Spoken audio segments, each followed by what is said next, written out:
Good morning dear students. तो अब हम आज एक डेमो वीडियो आपके लिए ले रहे हैं 11th क्लास का, जिसमें हम काइनेमेटिक्स पोर्शन डिस्कस करेंगे, यानी मोशन के बारे में हम पढ़ेंगे कि बॉडीज़ जो हैं वो कैसे चलती हैं, कब उन्हें चलते हुए कहा जाता है और उसके क्या क्या इफ़ेक्ट्स हैं। देखिए, काइनेमेटिक्स फिजिक्स की वो ब्रांच है जिसमें हम बॉडीज़ का चलना डिस्कस करते हैं, यानी उनकी मोशन को डिस्कस करते हैं बच्चों। सबसे पहले मोशन को डिफ़ाइन करते हैं हम। क्या हर चलती हुई बॉडी मोशन में होती है सभी के लिए? तो बॉडी को चलते हुए कहना कब संभव है? जब हमारे रिस्पेक्ट में उसकी पोजीशन में चेंज हो। मान लीजिए मेरे सामने से कोई पर्सन खड़ा हुआ है, अगर वो सामने है तो वो चल नहीं रहा, अगर वो आगे बढ़ेगा या पीछे जाएगा तो उसकी लोकेशन यानी पोजीशन चेंज हो रही है मेरे रिस्पेक्ट में, तो हम उसको बोलेंगे कि body is in motion. First thing, if the position of a body or an object or a person changes with time for a given frame of reference, reference frame का मतलब जहाँ से खड़े होकर हम बॉडी को देखते हैं, then body is called in motion। जैसे एक एग्जाम्पल से समझते हैं। यहाँ पे आपने देखा दो, मान लीजिए फ्रेंड्स हैं, ये राम है, ये श्याम है। यहाँ पे इनका फ्रेंड है, मान लीजिए मोहन। ये दोनों एक ट्रेन में बैठ के दिल्ली जा रहे हैं, दिल्ली। जब ट्रेन जैसे ही चलने लगेगी प्लेटफॉर्म से, मोहन उनको छोड़ने आया, तो मोहन के रिस्पेक्ट में जब ट्रेन चल रही है यानी इनकी पोजीशन चेंज हो रही है, तो राम और श्याम किस में हैं? मोहन के लिए मोशन में। तो अगर हम राम से पूछें कि क्या श्याम तुम्हारे लिए मोशन में है, तो राम के लिए श्याम किस पे है? रेस्ट पर है। क्योंकि भाई वो जहाँ से भी चले, मान लीजिए वो यहाँ नांदेड़ से चलते हैं, दिल्ली जाना है, ट्रेन में आमने सामने बैठे हैं, तो राम को शाम को दिल्ली तक झेलना पड़ेगा, यानी शाम उसके हमेशा सामने होगा, उसकी पोजीशन चेंज नहीं हो रही है। तो राम के लिए शाम किस पे है? रिस्पेक्ट पे है। राम के लिए शाम रेस्ट पर है, जबकि मोहन के लिए शाम किस पर है? मोशन में है, क्योंकि ये गाड़ी आगे चल रही है, जैसे जैसे शाम की पोजीशन भी चेंज हो रही है। अब इसका अर्थ क्या हुआ कि motion is frame dependent.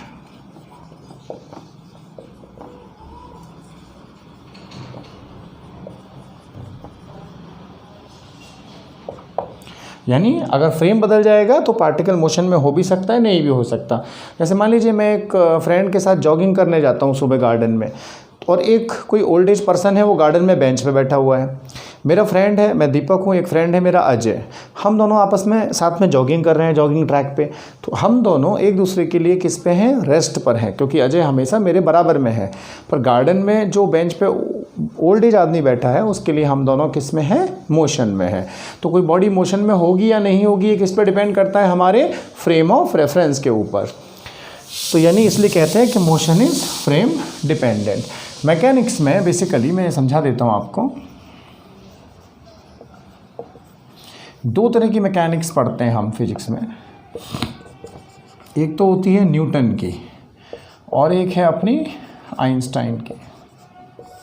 Newton की जो मैकेनिक्स है वो पूरी तरह से फ्रेम डिपेंडेंट है। Einstein mechanics is frame dependent, क्योंकि एक ही चीज़ है दुनिया में जो फ्रेम इंडिपेंडेंट है। वो क्या है? Speed of light. तो आप लाइट की स्पीड को चाहे हवाई जहाज़ से देखें, चाहे ट्रेन में बैठ के देखें, चाहे बस में जाके देखें, वो हमेशा क्या रहती है? 3 × 10⁸ मीटर पर सेकेंड। तो आइंस्टीन की मैकेनिक्स में हम लाइट और रिलेटेड फिनोमिना डिस्कस करते हैं, जो कि मॉडर्न फिजिक्स का पार्ट है, वो हम डिस्कस नहीं करेंगे। हम यहाँ डिस्कस करते हैं न्यूटोनियन मैकेनिक्स। न्यूटोनियन मैकेनिक्स का मतलब क्या हुआ कि ये सबसे पहली चीज़ ये कहता है कि मोशन इज़ फ्रेम डिपेंडेंट। यानी मोशन जो है भाई वो क्या है? फ्रेम डिपेंडेंट है। तो आप जिस फ्रेम से देख रहे हैं बॉडी को, उसके रिस्पेक्ट में अगर पोजीशन चेंज हो रही है टाइम के साथ, then body is called in motion as it will be at rest. अब रही बात ये कि झगड़े की जड़ जो है, पूरी मैकेनिक्स जो हम पढ़ते हैं नीट के सिलेबस में, मैकेनिक्स की 8 यूनिट आती हैं, 8 से 9 यूनिट। वो कहानी कहाँ से शुरू होती है? तो सबसे पहली चीज़ आती है इसमें डिस्प्लेसमेंट एंड डिस्टेंस। देखिए इसको, तो मोशन क्या है? फ्रेम डिपेंडेंट है।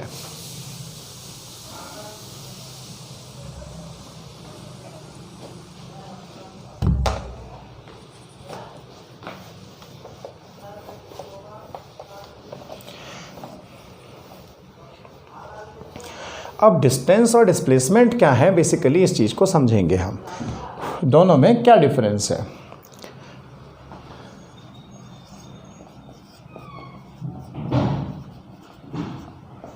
डिस्टेंस क्या है, total length of the path traced by a body, यानी जो टोटल लेंथ है पाथ की उसको कहते हैं डिस्टेंस। मान लीजिए एक पार्टिकल ए पॉइंट से बी पॉइंट तक गया ऐसे, तो इसकी जो टोटल लेंथ है वो क्या हो गई, डिस्टेंस।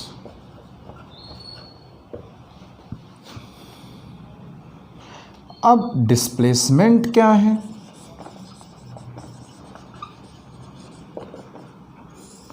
डिस्प्लेसमेंट क्या है, बेसिकली एक लीनियर डिस्टेंस है, यानी पार्टिकल कहाँ से चला और कहाँ पे पहुँचा उसको अगर हम एक स्केल लेके सीधी लाइन से मिला दें बेटा तो वो क्या कहलाता है, डिस्प्लेसमेंट। डिस्प्लेसमेंट क्या है, एक वेक्टर क्वांटिटी होती है, इसलिए shortest distance is called displacement. और the linear distance between initial and final position is called displacement। यानी कि अगर हम इसको सीधी लाइन से मिला दें तो ये जो स्ट्रेट लाइन आई आपकी ए से बी तक, इनिशियल से फाइनल तक, ये क्या कहा जाता है बेटा, डिस्प्लेसमेंट। तो डिस्टेंस कैसी क्वांटिटी है, स्केलर, यानी कि total length of the path, और डिस्प्लेसमेंट कैसी क्वांटिटी होती है, बेसिकली वेक्टर, जहाँ पे हम डायरेक्शन देखते हैं। आपको वेक्टर में और डेप्थ में हम पढ़ाएंगे, वीडियोस हमारे कोर्स में हैं ऑलरेडी। वो हो गया हमारा displacement. Distance, total length of the path. Displacement is the linear distance between initial point and final point. जैसे एक डाउट है मुझे, आप उसका मुझे मीनिंग समझाएं। एक्चुअली मैंने नरेगा ग्रुप में 12 साल तक काम किया। उन दिनों मेरी पोस्टिंग हैदराबाद में थी, बात 2006 के आसपास की है, 2006 में। तो एक बार मुझे हैदराबाद से दिल्ली आना था, तो पहली बार में मैं ट्रेन से आया, ट्रेन का टिकट बुक किया मैंने। तो जो ट्रेन की टिकट पर डिस्टेंस लिखा हुआ था, कहाँ से कहाँ तक, हैदराबाद से दिल्ली तक का, वो लिखा हुआ था करीब 1256 किलोमीटर अराउंड, मुझे एग्जैक्टली याद नहीं है, लगभग इतना ही है ट्रेन टिकट में। जब अगली बार में मैं गया, होली के दिनों में छुट्टियाँ हुई हमारे ग्रुप में, तो एयर डिस्टेंस में फ़्लाइट से गया। जब मैंने एयर डिस्टेंस चेक किया तो हैदराबाद से दिल्ली तक का जो डिस्टेंस था वो करीब 1086 किलोमीटर था। यार मैं बड़ा कंफ्यूज हुआ कि भाई अभी दिवाली पे जब मैं गया था ट्रेन से तो डिस्टेंस थी कितनी, 1256 किलोमीटर, और अभी मैं फ़्लाइट से जा रहा हूँ तो डिस्टेंस है कितनी, 1086 किलोमीटर। तो क्या दिवाली से होली तक के बीच में हैदराबाद दिल्ली के पास चला गया या दिल्ली हैदराबाद के पास आ गया, ये डिफरेंस क्यों था? तो इसका अंतर समझिए आप। बेसिकली जो ट्रेन होती है बच्चों, वो कैसे चलती है, छुक छुक छुक छुक छुक छुक छुक छुक करके, वो पहाड़ों से घूमते हुए जाती है, ऊपर चढ़ जाती है, नीचे उतरती है, कहीं पे नदी आ गई तो घूमते हुए जाती है नदी के बराबर। तो वो क्या करती है, एक कर्व्ड पाथ को फॉलो करती है ऐसे। जैसे मान लीजिए ये हैदराबाद और यहाँ पे दिल्ली, तो हम डिस्टेंस जब नापते हैं पूरी लेंथ को नापते हैं, क्योंकि रेलवे ट्रैक्स जो होते हैं ना वो बड़े जिगजग टाइप में होते हैं, पहाड़ से घूमते हुए, इधर से उधर जाते हुए, नीचे उतरते हुए, फिर ऊपर चढ़ते हुए, ऐसा। जबकि जो फ्लाइट है वो प्लेन क्या करता है, एरोप्लेन रनवे पे जाके सीधा टेक ऑफ करता है, along the globe straight line पे जाता है दिल्ली की तरफ, और सीधा दिल्ली के ऊपर आके उससे पहले से डिसेंडिंग शुरू करता है और सीधा उतर जाता है। तो जो प्लेन्स होते हैं बेसिकली वो कैसे जाते हैं, हमेशा along the straight line। ये इसको आप प्लेन समझ लें इस तरह से। तो ये कौन सा पाथ हो गया? डिस्प्लेसमेंट। और ये क्या हो गया बेसिकली? डिस्टेंस। इसका मतलब क्या हुआ? इसीलिए ट्रेन की जो डिस्टेंस थी हैदराबाद से दिल्ली तक की वो ज़्यादा थी, जबकि फ़्लाइट डिस्टेंस जो है एयर डिस्टेंस वो क्या थी? कम थी। ये अंतर है दोनों का, डिस्टेंस और डिस्प्लेसमेंट का। देखें, इसको कॉपी करें।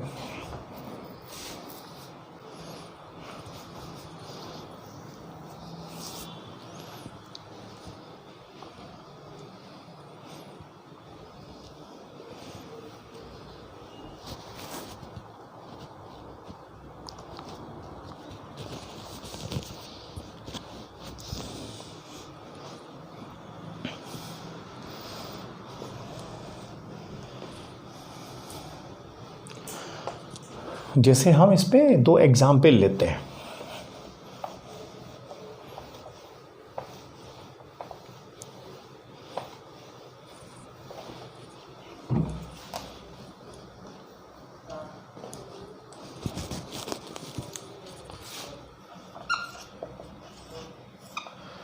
मान लीजिए एक बॉडी है, ए पॉइंट से चलना शुरू किया इसने, बी पॉइंट तक आ गई बेटा, 8 मीटर डिस्टेंस ट्रेवल किया। बी पॉइंट से इसने लेफ़्ट टर्न लिया और ये सी पॉइंट तक आ गई, कितना कवर किया? 6 मीटर्स।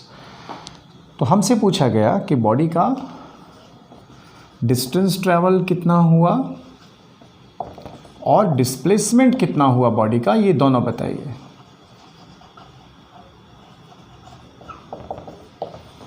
तो सबसे पहले हम डिस्टेंस आंसर करेंगे।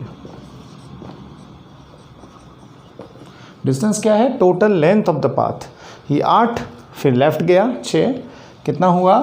8 + 6 यानी 14 मीटर। अगर हमसे डिस्प्लेसमेंट पूछा गया है तो डिस्प्लेसमेंट कितना? इनिशियल से फाइनल को एक स्ट्रेट लाइन से जोड़ दीजिए। ये परपेंडिकुलर एंगल हुआ यहाँ 90 डिग्री, यानी ये परपेंडिकुलर ट्राइंगल बन गया। तो क्या मिलेगा इससे हमें? राइट एंगल ट्राइंगल से ये हाइपोटेनियस हुआ। हाइपोटेनियस क्या होता है? √Of base square plus perpendicular square. तो कितना आ गया? 10 मीटर। यानी बॉडी का जो डिस्प्लेसमेंट आया वो कितना आया बच्चों? 10 मीटर। कोई परेशानी है? देखिए, डिस्टेंस हमेशा डिस्प्लेसमेंट से ज़्यादा होती है, या लीनियर मोशन में दोनों क्या हो सकते हैं? बराबर।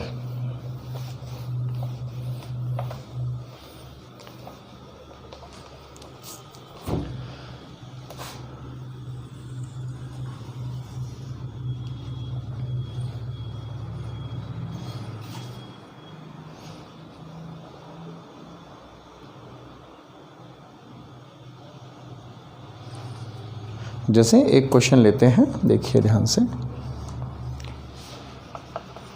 एग्जाम्पल 2। मान लीजिए यहाँ पे एक जॉगिंग ट्रैक है। एक बंदा यहाँ ए पॉइंट से दौड़ना शुरू करता है और बी पॉइंट पर आकर रुक जाता है। रेडियस इसकी r है।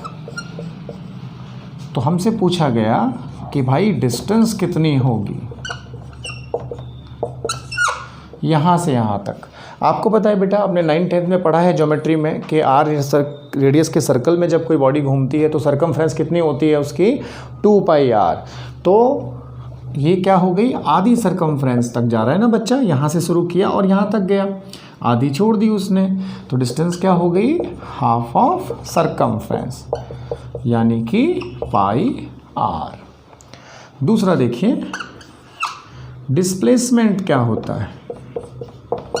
डिस्प्लेसमेंट क्या है? Linear distance between initial and final position. तो अगर मैं इसको यहाँ से यहाँ मिला दूँ सीधा, तो ये भी रेडियस होगी सेंटर से ए तक, और सेंटर से बी तक ये भी रेडियस होगी। तो r + r कितना हुआ बच्चों? 2r। यानी डिस्प्लेसमेंट कितना हुआ बंदे का? Total 2r। कॉपी करें।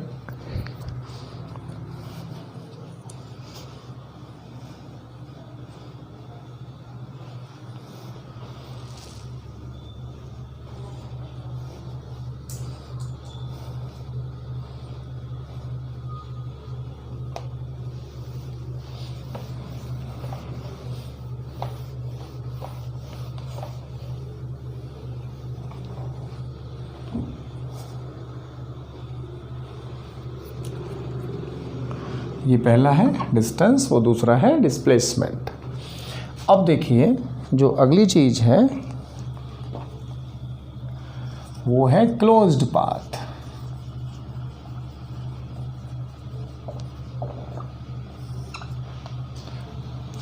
क्लोज पाथ का मतलब ये है कि जहाँ से बंदा चलना शुरू करता है बच्चों, वहीं पर जाकर वो रुक जाता है लास्ट में। तो क्या उसका कुछ डिस्प्लेसमेंट होगा? नहीं होगा, क्योंकि भाई जो इनिशियल पोजीशन है वही क्या है, उसकी फाइनल पोजीशन है। तो डिस्प्लेसमेंट क्या मिलेगी वहाँ पे? 0। जैसे देखो एक बच्चा इस सर्कुलर ट्रैक में मान लो घूम रहा है, ए पॉइंट से इसने दौड़ लगाना शुरू किया, सर्कल की रेडियस r है, ये दौड़ते दौड़ते वापस ए पॉइंट पर ही आ गया। तो डिस्टेंस कितनी कवर की इसने बच्चों? टोटल सर्कमफ्रेंस क्या होती है? जैसे इस एग्जांपल में ये आधा दौड़ रहा था, अभी पूरे सर्कल पे दौड़ रहा है, तो कितनी हो गई टोटल डिस्टेंस? 2πr। जबकि डिस्प्लेसमेंट अगर कोई पूछता है हमसे तो वो कितना होगा? 0। क्यों होगा 0? क्योंकि जो उसकी इनिशियल पोजीशन है वही उसकी फाइनल पोजीशन है। तो कोई भी लीनियर डिस्टेंस हम ड्रॉ नहीं कर सकते, इस वजह से डिस्प्लेसमेंट 0 होगी। कॉपी करें इसको।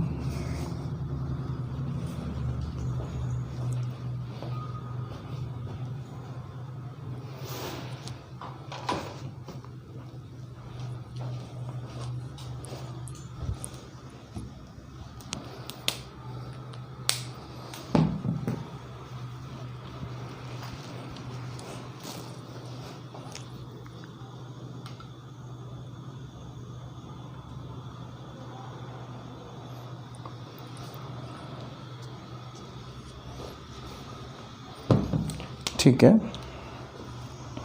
अब कई बार हमसे पूछा जाता है, एक क्वेश्चन नीट में जेईई मेंस में बड़ा कॉमन है, जो कि अक्सर आता है हर साल काइनेमेटिक्स में, एक साल छोड़ के। वो क्या है ज़रा समझिए। वो पूछता है the ratio of distance and displacement A less than equal to 1, greater than equals to 1, exactly 1 या D none। यानी डिस्टेंस और डिस्प्लेसमेंट की रेशियो जो है वो हमेशा क्या होगी। अब एक बात सोचिए, इसको हम कैसे सॉल्व करें भाई? हम क्या करेंगे, ये देखते हैं कि मान लो कोई बॉडी A से B तक गई लीनियर पाथ में 10 मीटर, तो डिस्टेंस कितनी चली इसने? 10, और डिस्प्लेसमेंट भी कितना है? 10। दोनों बराबर हैं कि नहीं है? मान लीजिए कुछ भी ऊपर जाती है 2 मीटर, तो जो हमेशा डिस्प्लेसमेंट होगा वो तो हाइपोटेन्यूस के अलोंग आएगा ना, ठीक है।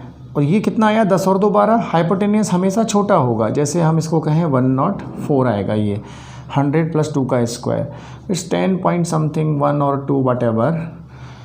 पर डिस्टेंस कितनी हुई? 12। डिस्प्लेसमेंट कितना हुआ? 10.12। तो डिस्टेंस या तो डिस्प्लेसमेंट के बराबर होगी या हमेशा उससे ज़्यादा होगी। तो यानी रेशियो जो आएगा वो क्या आएगा? Greater than 1। हम इसको ऐसे लिखते हैं कि डिस्टेंस या तो बड़ी होती है डिस्प्लेसमेंट से, अगर कुछ भी कर्व्ड पाथ है, ऊंचा नीचा हो रहा है, तो अगर सेम स्ट्रेट पाथ है जैसे ए से बी तक, तो दोनों क्या होते हैं? बराबर। इसलिए जो रेशियो है इन दोनों की बेटा वो कितनी आएगी बच्चा? Distance upon displacement is greater than equal to 1। Copy करिए इसको।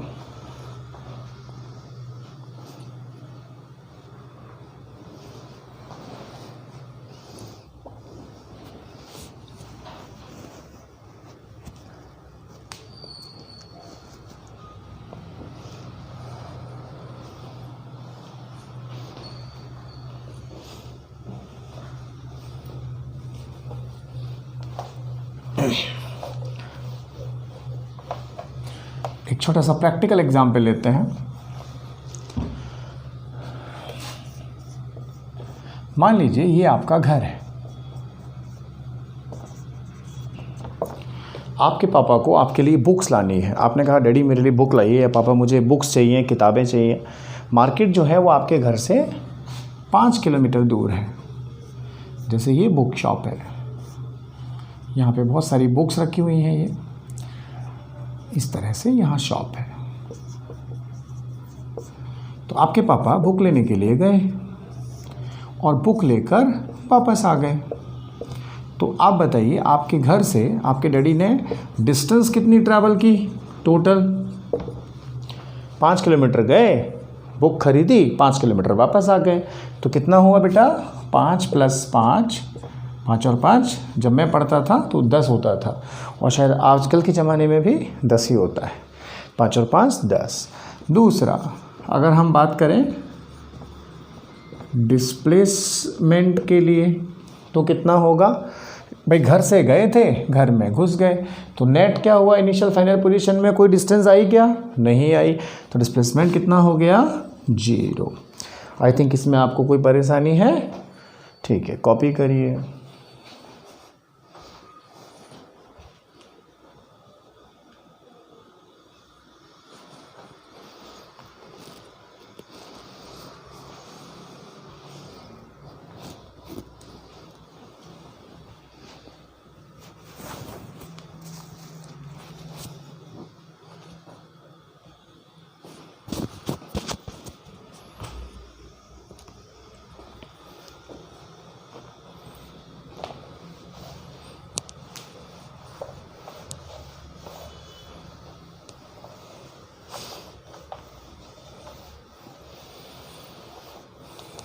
अब देखिए इसमें आगे क्या है। एक एग्जाम्पल हम और लेते हैं।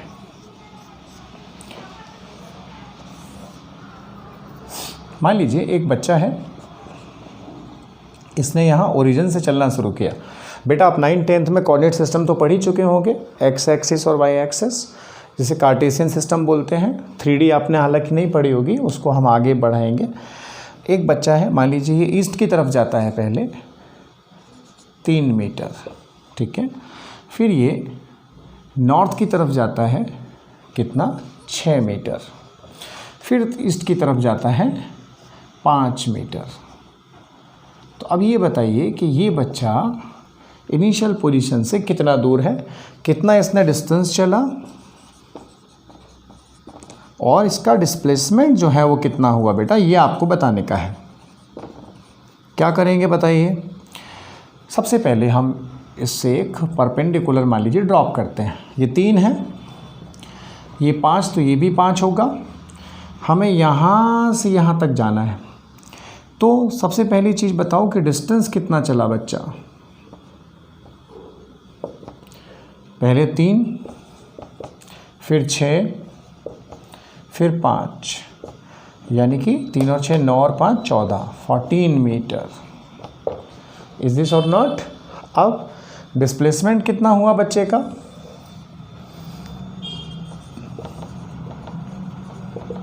देखो बच्चों, ये बेस बन गया 3 और 5 8, ये बन गया परपेंडिकुलर कितना? 6। तो यानी कि हमारे पास एक ऐसा ट्राइंगल हुआ राइट एंगल जिसका बेस 8 है और परपेंडिकुलर 6 है। तो हाइपोटेन्यूज कितना आएगा? 10 मीटर, क्योंकि हाइपोटेन्यूज क्या होता है? Under root of perpendicular square plus base square. Perpendicular 6 का स्क्वायर 36, बेस का स्क्वायर 64, इसलिए कितना आ गया? 10 मीटर। तो कुछ ऐसे सवाल आते हैं, डिस्प्लेसमेंट हो गया हमारा 10 मीटर, जहाँ पे आपको एक बच्चा लेफ़्ट चला, फिर राइट चला, फिर राइट घूमा, दायां घूमा, तो वहाँ पे हम उसको ऐसे ड्रॉ कर लेते हैं और इनिशियल से फाइनल पोजीशन को मिला देते हैं। सिमेट्री से हमें उसके बेस और परपेंडिकुलर मालूम चल जाते हैं। आई थिंक ये आपको समझ में आया होगा। अगला हम लेंगे स्पीड एंड वेलोसिटी। ठीक है बच्चों, इसको आप देखें, समझें। डेमो लेक्चर है। मैं चाहूँगा कि मोशन वाला जो चैप्टर है पूरा के पूरा एक 7 से 10 दिन तक मैं आपको पूरा पढ़ाऊँगा। Then you can feel comfortable with the Udaan physics academy. Okay, एक असाइनमेंट्स भी हम धीरे धीरे देंगे, या 5 क्वेश्चन आपको डेली की वीडियोज़ में सॉल्व करने के लिए भी देंगे। ठीक है बच्चों, नमस्कार।